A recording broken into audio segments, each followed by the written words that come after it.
They played pivotal roles in her early life. The nuns wrote, Madonna needs a lot of extra love at this time. Without them, the Madonna phenomenon might never have happened. I thought to myself, she's going to do something someday. They knew her best. There were moments when we were alone together and we were just talking where I just felt like, okay, this is who she really is. Or thought they did. She said, F you when she left, and I said, well, F you too. See Madonna through their eyes with exclusive and rare images from her past. The high school film, the nude sketches, the rock band, and outtakes from her first movie role. This is Evolution, Madonna.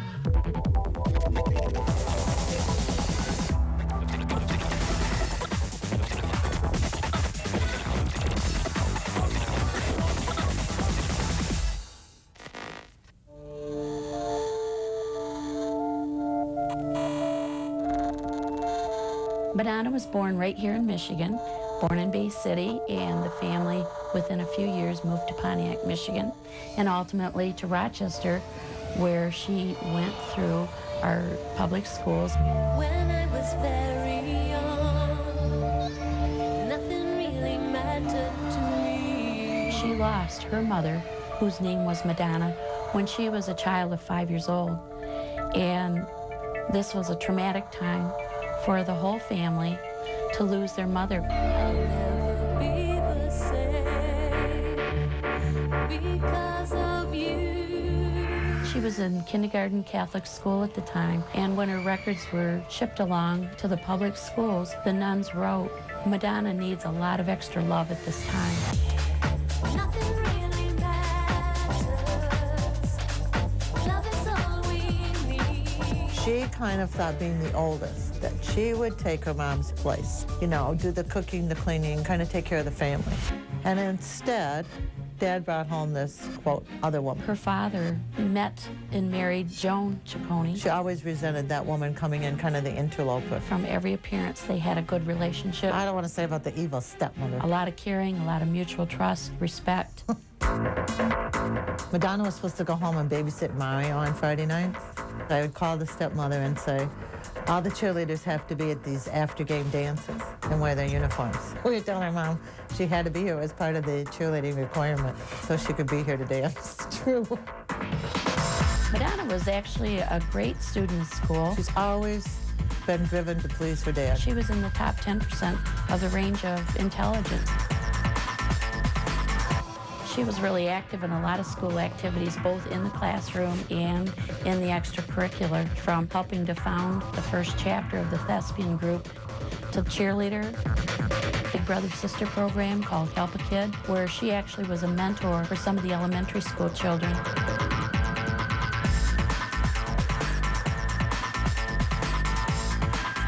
She was able to get along with all kinds of kids, from the very serious student to the most artistic. She blended in. Most of the time, like every other kid, she wanted to blend.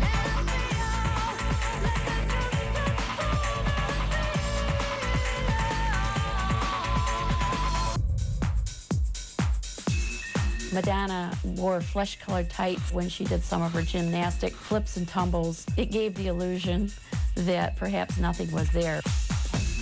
We used to use a mini tramp. She hit the mini tramp and flipped up. It was more, it upsets his basketball coach we had. He was just shocked. The shocked look on his face. He would watch our cheers more than coach's team at the time.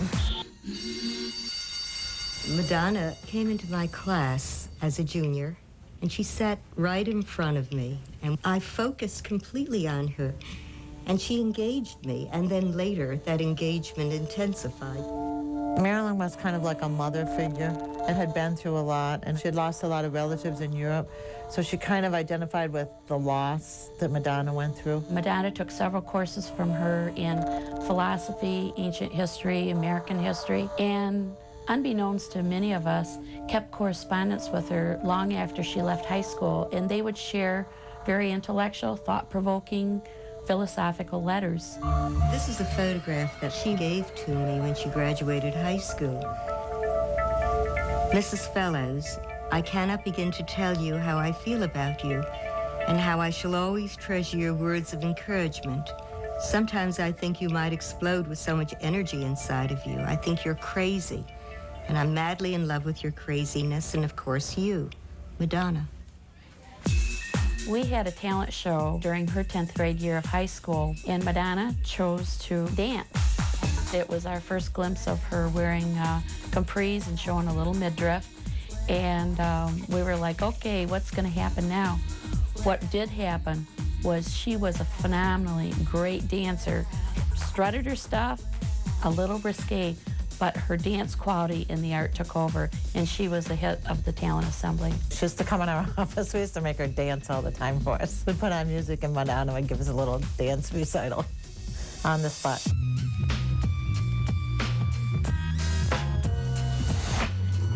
I had to make a film for film class. I just referred to it as the egg film. I think I just said, do you want to be in a movie? And she said, sure. She didn't have a problem with it whatsoever. She just went ahead and did it, and did a great job. It's not really about anything. It's pretty clear that even at that age, she was willing to do quite a bit in front of the camera, including eat a raw egg. She was babysitting at somebody's house. And so the film is actually made on the redwood deck, off of the room while the baby was asleep. She was kind of withdrawn in certain ways, and then she was kind of social in certain ways. She kept to herself, but she was also a cheerleader, so she seemed to have almost like two sides to her personality. I don't think anybody could quite figure her out. She was a little bit of an enigma, and to me that made her all the more interesting. We used to drive around in my '73 Capri listening to my 8-track deck singing The Rise and Fall of Ziggy Stardust and the Spiders from Mars, which was her favorite album and my favorite album at that time. I remember loaning her Lady Chatterley's Lover, which, as I recall, she liked quite a bit. Maybe a sign of things to come.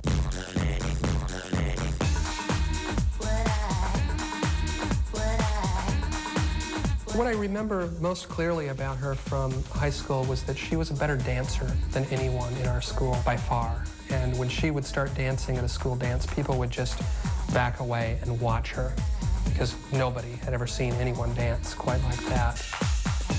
The thing I believe that set Madonna apart from many of the other talented kids in school is that she worked longer and harder at her dance. She was the student who got in a car, drove 25 miles to Detroit, while other kids were maybe out goofing around. She was doing dance and practicing endless hours. I always thought she'd be a big dancer on Broadway with a major show.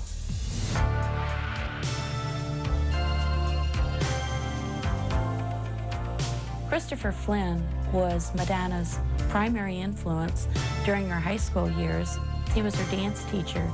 This is a man who truly loved and cared and promoted her success.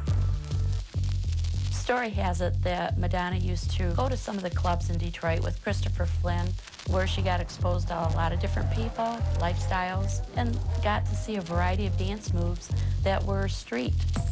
First time I saw Madonna, she was 16 years old. I was actually interviewing her ballet teacher to see if I wanted to bring him to the University of Michigan.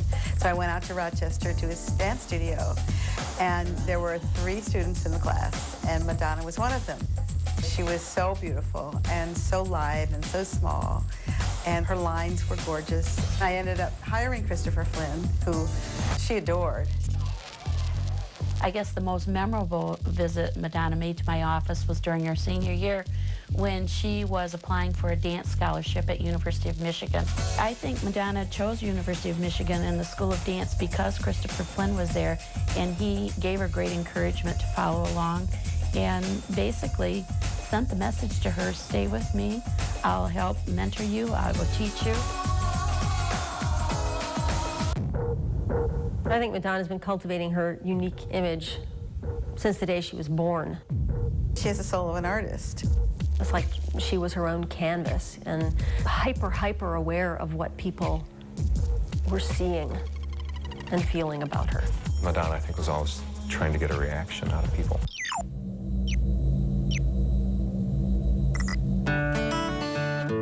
I came to the University of Michigan from a school in New York. I knew a couple of people, and we got an apartment together. There's a couple of guys and me, but I needed someone to share my room.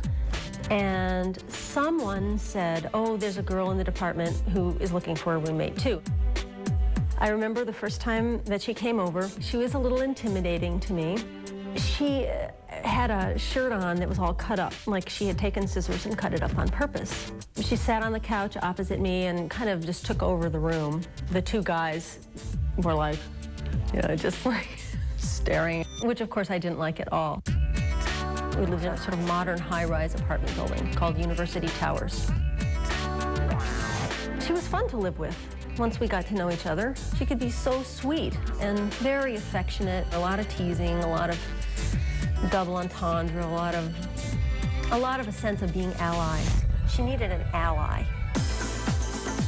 In the ground floor was Miller's Ice Cream Parlor, and we both got jobs there at the same time. And I remember the woman who hired us was this big woman named Barb, and she was really tough. And in the interview, she said, you girls have to wear bras. And so we had this big discussion when we got back up to the room about, okay, are you gonna wear a bra? I mean, I'm not gonna have her tell me whether I'm gonna wear a bra or not and that sort of thing. She could make anything look good, like an old man's shirt that I didn't want anymore, and she would like raid it out of my closet and she'd put it on, and I'd look at it and I go, wait a minute, that looks really good. Why did I throw that out? And then of course she'd keep it. Hello, Junior. This is Madonna. Are you there? She scrounged everything she had. She borrowed, she stole stuff. She, you know, it was all about obtaining. Down in the basement of Miller's was where they kept all the food. We would go down and get frozen fish and cans of soup and of course, ice cream. And so that's what we lived on. I hate to say it. A night after we'd been out dancing, got home at 2 or 3 in the morning, she'd be up at maybe 8 o'clock in the morning, out the door, and in the dance department. She was an excellent student, very disciplined. I remember her standing always in the front row. She got into many major dances that we did that would normally not even cast undergraduates, much less a freshman. One of the highlights for me was the duet that I made for her with Josh Cabot, which is a kind of male-female confrontation, face-to-face.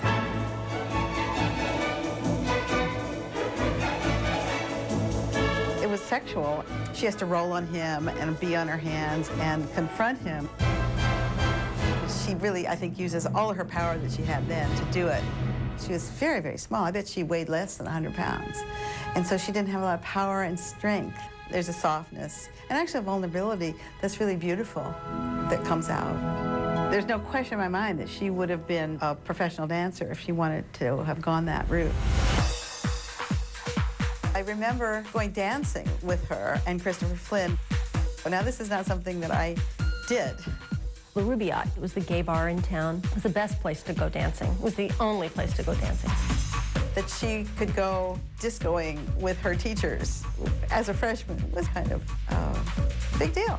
I mean, freshmen didn't go out dancing with their teachers. The mission was, as you got to the dance floor, to clear the place out so that we would be in the center of the room and everybody else would just, like, cut us a lot of space. One time we were dancing together and we were both really into it and having a great time, and she slugged me. She didn't intend to slug me, but she really nailed me good. She kept dancing and I went in the bathroom and put cold water on my face till the swelling went down. And I went back onto the dance floor and she seemed really impervious to that. It seems like if you were dancing with somebody and your hand made really strong contact with their face that you would know it, right? I think I told her, I said, hey, you slugged me, but I don't remember her being particularly... First met Madonna in Christopher Flynn's ballet class. Madonna was, I think, a favorite of Christopher's, definitely. He liked to use her to demonstrate the way he liked the dancing done. I remember thinking, this kid's gonna go somewhere. I had designed a dance that was based on a street scene, a theatrical dance. Madonna was a very theatrical performer. So she was one I asked immediately to be in my dance. Each dancer did a solo, and they would dance in front of their images. One of the photographs I took of her, she didn't think was flattering. It was a shot where she's sort of bending over and looking between her legs. It sort of showed how Madonna would try something just to be outrageous. It just was sort of her MO all the time. Just being a little outrageous and trying to attract a lot of attention. And if you went into a room, like a party or something like that, you could feel everything in the room kind of changing so that all of a sudden she was the focus of the room. Madonna's early struggles, in fact, she lost her mother, I think, always made her needful of that kind of attention. I did feel that the driving force was a little rooted in need. She talked about her mom and how much she missed her. And when my mother would call me on the phone and we'd be talking, I would look up and I'd see her standing there sort of listening to us. She was sad. Give me comfort in your arms. There were moments when we were alone together and we were just talking where I just felt like, okay, this is who she really is. You know, this is an unguarded moment. We collided in this interesting way because she appeared to want to be my friend and made great protestations of affection and love for me and so on and so forth. So just simply a friend, you know, a girlfriend love. There was never anything sexual between us. Though there was a lot of physical affection and hugs and kisses and so on, but in a Victorian way. Whether that was genuine or not, who knows? You know, I did feel that for all our closeness, that I wouldn't put it past her to walk out the door, go hang out with somebody else and, you know, say something about me.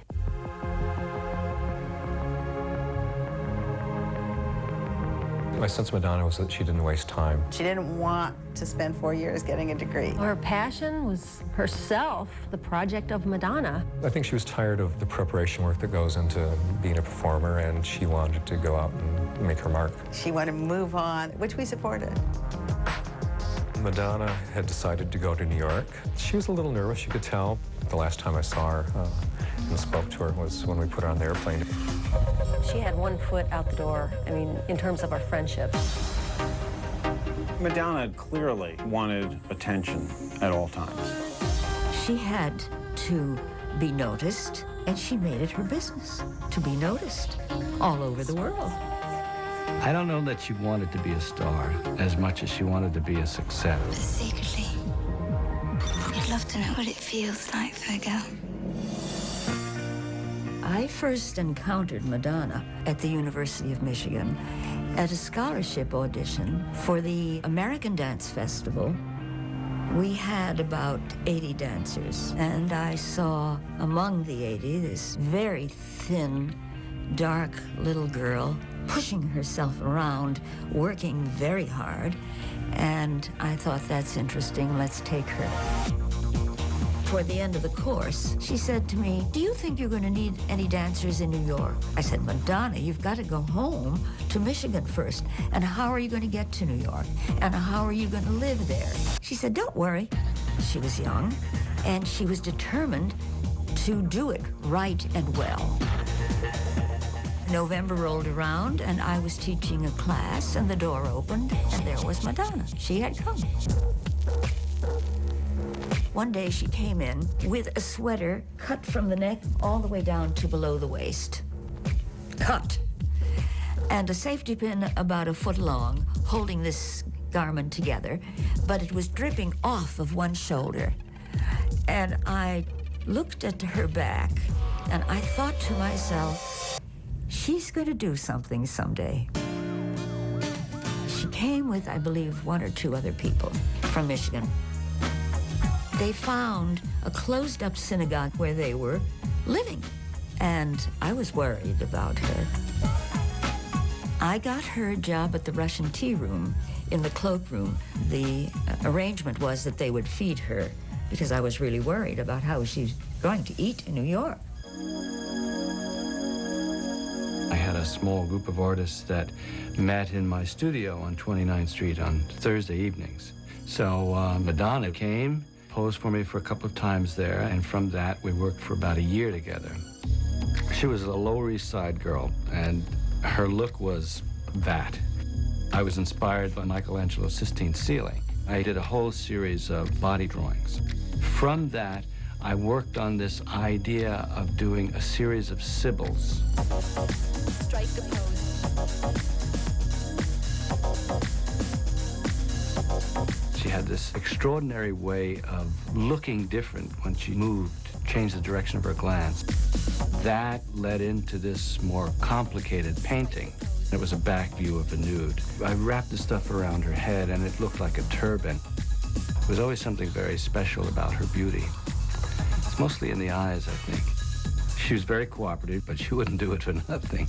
This was her livelihood. She made a big $10 an hour. Lee Friedlander, who was a very prominent photographer, he would ask me to send him a model every now and then. Madonna was one of the models that I sent to him. He did a whole series of photographs of her. He'd gone to see this film, Desperately Seeking Susan, and he said, "Is that the same Madonna?" And I said it was. And it was shortly after that that he sold the photographs to Playboy. I think he got a lot of money for that, too. Girls can wear jeans, cut their hair short. First time I met Madonna was when the Gilroy brothers had come on over and catch a rehearsal. They were called Breakfast Club at this point. Dan and Ed, the Gilroy boys, were on guitar, and Madonna was on drums. She wasn't a great drummer, but neither was Ringo. Angie Schmidt was the one on bass. The Gilroys wanted me to come back on bass instead of Angie. Madonna mostly was drumming for like 8 of the 10 songs, and she would come out for her 2 songs as a front person. Madonna literally wanted to actually reverse the whole thing. Instead of her being 20%, she would do 80 and they would do 20. But it was really their band, and they didn't want to go that route. I left the group with Madonna and started a new little group. And we were auditioning drummers, but none of them were working out, so she contacted Stephen Bray. I guess he responded positively because he came to New York. I think the first time I saw Madonna was 1977 in Ann Arbor, Michigan. There was a hustle lesson at this discotheque. She likes to say that she offered to buy me a drink, but it was the other way around. It was kind of just a social friendship. After she'd moved to New York, I found out that she wasn't studying dance anymore. She was in a band. She came to me one day and she said, "You know, this dancing is difficult. I think I'd like to be a rock singer." She said, "A friend of mine is writing some songs and we're going to audition them. There's an agent here from Paris." And she left, and I thought, sure, okay, fine. She came back the next day and she said, "You know, they took us, and I'm going to Paris next week." I never saw her after that. She had been hired to be part of the Patrick Hernandez review. Although, you know, it was an interesting experience, she didn't really like it. I think she got a lot of good clothes out of it. But she basically did what she could to antagonize her keepers and get out of there. Because being in the chorus line wasn't in her game plan. I had made a few films in high school, Super 8 films, and then in 1979, I thought, wouldn't it be a lot of fun to make a feature-length Super 8 film? So I put an ad in Backstage magazine looking for a dominant woman who knows how to act and dance. I was able to attract 400 pretty boring resumes. But there was a photograph that actually dropped out of this envelope. She was putting lipstick on. I looked at it and thought that my fantasies were being realized. And I read her resume. It was a 3-page handwritten letter. Dear Stephen, I was born and raised in Detroit, Michigan, where I began my career in petulance and precociousness. By the time I was in 5th grade, I knew I either wanted to be a nun or a movie star. 9 months in a convent cured me of the first disease. That made me realize in about 3 seconds that this is the person that I wanted for this movie. I was interested in exploring a theme of revenge. You think for once that any lover of mine could be tame?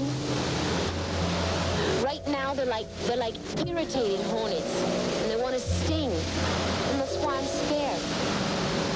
She was very directable. She would do what she was asked to do and then make it into what she wanted to. We're all caught in this vacuum of dominance and submission. There was a scene that began as a sketchy idea. Stop it, all of you. What would it be like to imagine this dominatrix type person with 3 lovers and she tells them she no longer wants to be their dominatrix. And what would the reaction be? Madonna pretty much took it from there. They kind of wrestled with each other in a sort of improvised, choreographed scene, kind of in slow motion of them all sort of tangling with each other. It's fairly erotic.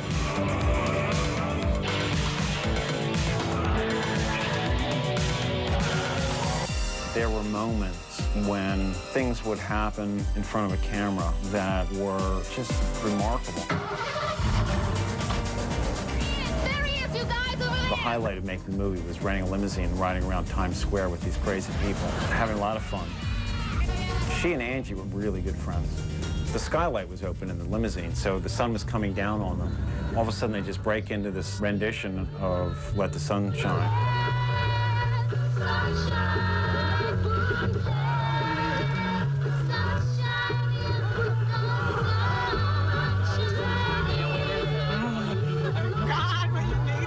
It's quite fetching, actually, but of course, it had no place in the movie.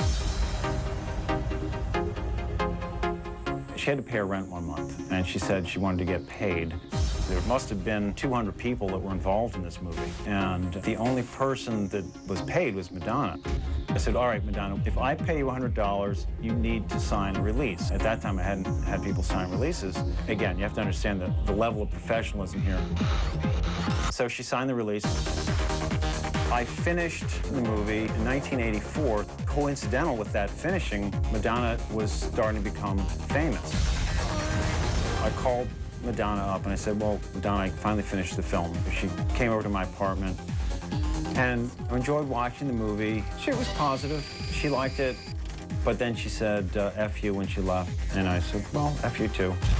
In 1985, Madonna sued me to stop the movie, and I had her sign release, which was a critical piece of paper, and the best $100 that I ever paid. I don't think anyone made Madonna. I think Madonna made Madonna. Just listening to her, I had no doubt in my mind that she would be able to attain everything she aspired for. There was no pretense in what she was doing. It wasn't, I'm going to do this, I'm going to be that. It's more like, I am this. I called Madonna to say, hey, I'm coming to New York. She had this band. She said, well, I need a drummer. I've got a set full of tunes, and I actually have gigs. Now, I don't think she really did have the gigs at the time. We hooked up on the corner of 38th Street and 8th Avenue. There's this building converted to rehearsal studios. Madonna had secured a lock, and we went up, and she played me the songs that they had, and we just kind of jammed the first day. I was excited to find that she had written some solid songs.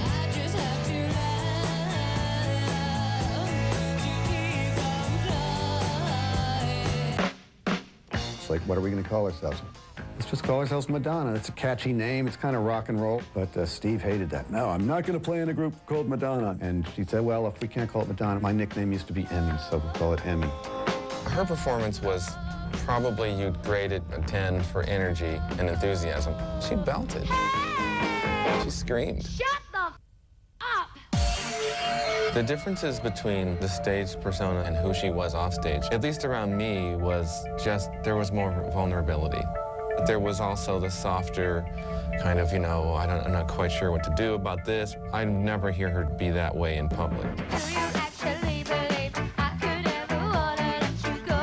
The magnetism theory of rock and roll is that, you know, get really good and find a record label A&R person that would say, oh, you guys are the cat's meow, and we kind of sucked. I mean, we didn't suck bad, but we weren't that good. After a crashing, thunderous ending, there'd be, you know, you kind of hear that, 3 or 4 people.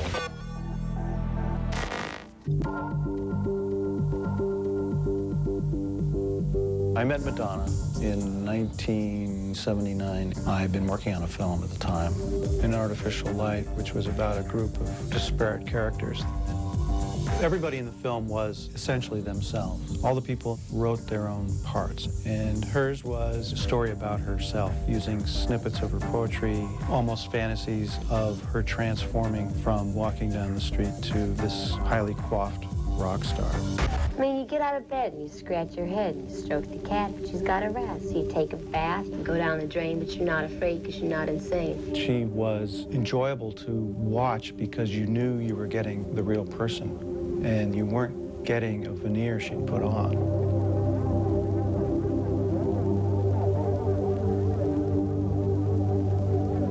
She had a fairly sober childhood, and at this point, she's willing to do what she had to do.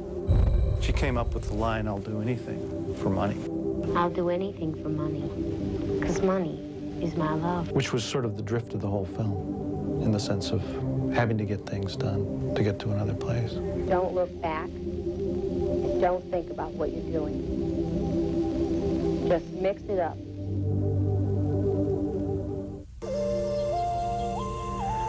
There had been some very lean and desperate hours. We basically were eating yogurt, and should we put the peanuts in the yogurt or have them as an appetizer? At some point, Camille Arbone came into the picture. Camille had an office and studios in the same music building. Her partner, Adam, ran into Madonna in the elevator. I was downstairs waiting for one of our clients to arrive, and then Madonna was just kind of skipping through the lobby and inadvertently gave me some flirtatious little remark how I resembled John Lennon. I certainly immediately thought, what does she want from me, you know? Madonna had asked me if I knew anybody that could help her, further her in her career. She had an energy about her. I don't think she was going anywhere with Emmy. So I said possibly. I got her studio number and I spoke to my partner. Camille also liked what she saw. Camille and Adam were partners in this production company. Their focus was developing new acts. Camille sort of was her knight in shining armor because she basically took her in, provided food and a place to live. The necessities were getting handled. Madonna was not much different than your average spoiled brat. She got a weekly allowance. If she needed equipment, Gotham would purchase that for her. We gave her studio time, however much she wanted. She would stomp her heels and I want. And we really, you know, we wanted to get rid of those things. We really did. It was like watching a kid play when she went into the studio. She was always just beaming. Camille seemed to be the Svengali of the situation, where she was like the teacher. Okay, this is how you're going to be. You're a rock star now. You're not like in the band anymore. You're the star, they're the band. Camille had sort of convinced Madonna that she would represent her, but she didn't want to keep her band. She just wanted Madonna. So that was the end of that. Camille was pointing the car more towards a Pat Benatar kind of a place. Leotards and headbands and leg warmers. So that was going on downstairs, while upstairs I'm working on the kind of more dancier stuff. We knew we needed more than just Madonna. We needed to hire about 3 or 4 people for a more professional sound. And we held rehearsals and auditions. Madonna's choices weren't always Camille's choices for the band members, but we did relinquish one member for her, which was Stephen Bray, the drummer. I was brought into the Gotham situation with, it was like probation, because I was a known dangerous element. They had a personal connection, an emotional connection. We polished about 4 tunes, and we immediately had some interest in Madonna. There was a great potential for success there, but as a unit, there was definitely not any kind of momentum. She'd sit around and pout and sulk, but Madonna had a real, you know, strong will about her. It was always, okay, well, that didn't work, so what are we gonna do now? Something's not right yet, so let's figure out what it is and let's make it better. Madonna was working with Camille downstairs on rock and roll, and I'm working on the dance-oriented tracks upstairs. I started to ask Madonna, hey, will you come sing on this? I know we're doing this other thing with Camille, but that tape that we made had everybody on it. She'd take the cassettes over to Danceteria. The first time I met Madonna was at a nightclub, and I remember seeing this woman out of the corner of my eye, and she was wearing a white dinner tailcoat, a white old crumpled shirt, some sort of white cropped pants. I think probably the 3rd sentence she said was that I want to be the most famous woman in the world. And I just thought, who is this chick? We talked about music and going out dancing. We would meet and, you know, put our makeup on and spike up our hair or shave it off. We were out every single night of every single day of the week, of the month. We'd have our pockets full of whatever. I would have lip gloss and she would have her demo tape. Smart girl. There was some kind of collision that was going to be inevitable. Camille shopping the rock persona tapes and then dance music being shopped personally by Madonna. She had a roadmap in her head of where she wanted to bring her talent. It eventually became clear to her that, you know, I don't think I am going to be Pat Benatar. As Madonna's vision for herself grew, it became more clear that she would need people that could support her in her own goals, as opposed to people that were going to impose their goals on her. Madonna, I would say, had a selective kind of loyalty towards people. Gotham management dissolved, and then we went our separate ways. I never got a thank you from Madonna, nor did I expect it. Madonna had it really all together in terms of the package, in terms of her look and the music. Back then, I had no idea that Madonna was going to become the superstar that she has become. And my guess is that no one did. And if they did, they're lying. Hey, Mr. DJ. Around 81, we opened a club called Danceteria, which became almost like an Andy Warhol kind of scene where everybody who worked at the club were promising artists. Madonna would hang out, be one of the regulars there. When Madonna danced, there was always a group of people that would surround her and watch her moves. Madonna had come to the DJ booth with the cassette, and I gave it a listen and thought it was great. I remember being on the second floor and hearing her demo tape and dancing to it and feeling really high and happy. I liked it, and the floor liked it. People didn't say, what the hell is this? These tapes were going over real well at the club. I was doing A&R at Island Records, and I played this song for Chris Blackwell, who passed on Madonna. Also at the time, I had just finished working with David Byrne of the Talking Heads, so I had a relationship with the people up at Sire. I gave him $18,000. I said, you know, try to bring me 4 or 5 or 6 demos. And the third or fourth thing that he brought me was Madonna. I was in the hospital, and I was so blown away by the one song, Everybody, that I asked him to bring Madonna to the hospital. She got a singles deal. I was really very excited because I figured, okay, there's got to be more than $6 in this for me. But there wasn't, because they wanted Mark to produce and not me. My producing career exploded. I wasn't left in the dust like a lot of other people. It's great to produce a record and watch it climb the charts. Yeah. Come on. They approached me saying, you know, Madonna is doing a showcase. Can you, like, videotape it? We got $1,000 to spend on it. I remember discussing with her, well, what do you want to do on stage? And then the light bulb, why don't you have some dancers? I remember her saying to me, yeah, I should audition some dancers. And then I said to her, I'll dance for you. And then she said, you can audition for me. I thought, all righty then.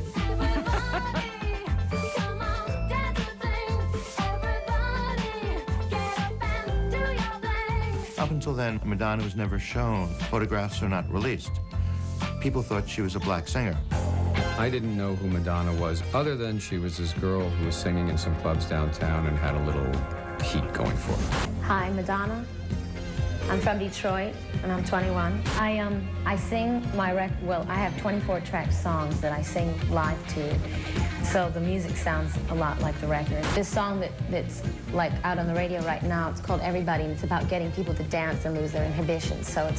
So I like taunt my dancers and get them to get up and do different things on their own. The look was very unique, so we were quite excited, and then she read. Look, Danny, you play games and I play games. We're both just too good at it.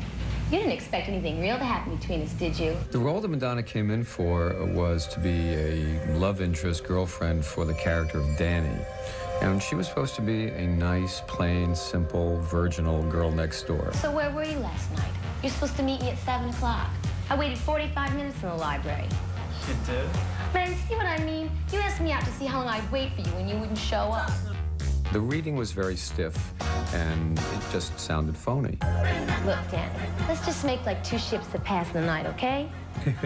I don't think we have any regrets that we didn't choose her for this role. I think the regret comes that we didn't have the foresight to change the role and then hire her.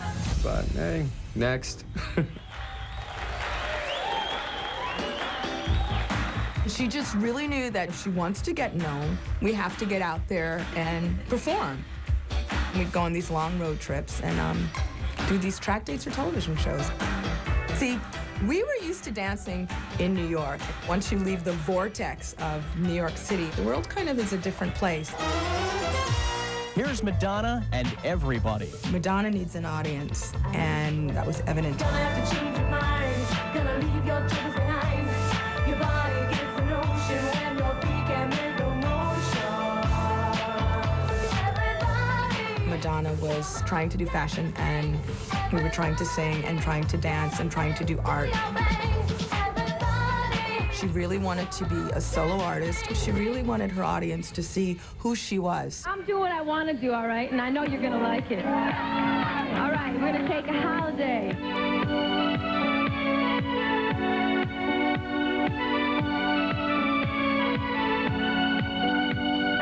Come on, I can't hear you. Ooh, yeah. There weren't any female artists happening at the time, so she really kind of had the whole stage to herself.